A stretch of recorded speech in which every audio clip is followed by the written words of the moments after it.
পাকিস্তানের প্রধান cricket venue লাহোরের গাদ্দাফি স্টেডিয়ামে চ্যাম্পিয়ন্স ট্রফির প্রথম ম্যাচে দেখল রানের প্লাবন। দুইবারের চ্যাম্পিয়ন অস্ট্রেলিয়ার বিপক্ষে চ্যাম্পিয়ন্স ট্রফির ইতিহাসে সেরা দলীয় ইনিংসে রেকর্ড করল ইংল্যান্ড।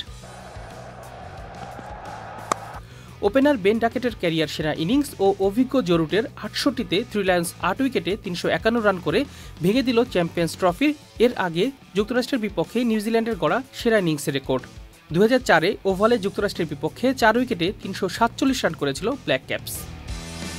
লাহোরের ব্যাটিং স্বর্গে টস জিতে ইংলিশদের ব্যাট তুলে দিয়েছিলেন অস্ট্রেলিয়ার অধিনায়ক স্টিফেন স্মিথ। কামিন্স স্ট্রাক হ্যাজেলউডবিহীন অজি বোলিং আক্রমণকে তুলোধুনো করে ইংলিশরা, গড়ে রানের পাহাড়। শুরুতেই ফিল সল্টের উইকেট হারালেও ইংলিশদের ইনিংস দাঁড়িয়ে যায় ওপেনার বেন ডাকেট ও সাবেক অধিনায়ক জো রুটের ১৫৮ রানের পার্টনারশিপে। জো রুট ৭৮ বলে ৬৮ করে আউট হয়েছেন। বাঁহাতি বেন ডাকেট ১৪৩ বলে ৩ ছক্কা আর ১৭ চারে করেছেন ১৬৫ রান। এটি ছিল ৩০ বছর বয়সী ডাকেটের তৃতীয় ওডিআই শতক। চ্যাম্পিয়ন্স ট্রফির ইতিহাসে ডাকেটের ১৬৫ রান এককভাবে কোনো ব্যাটারের সেরা ইনিংস। ১৯৯৬-এর ওয়ানডে বিশ্বকাপের ফাইনালে ভেন্যু গাদ্দাফি স্টেডিয়ামে প্রথম ম্যাচের প্রথম সেশনেই রেকর্ড করেছে ইংল্যান্ড।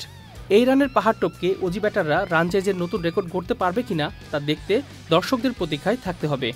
২০১৭ সালে ভারতের বিপক্ষে ৩২১ রানের টার্গেট অতিক্রম করে সেরা রান তাড়ার রেকর্ড করেছিল শ্রীলঙ্কা।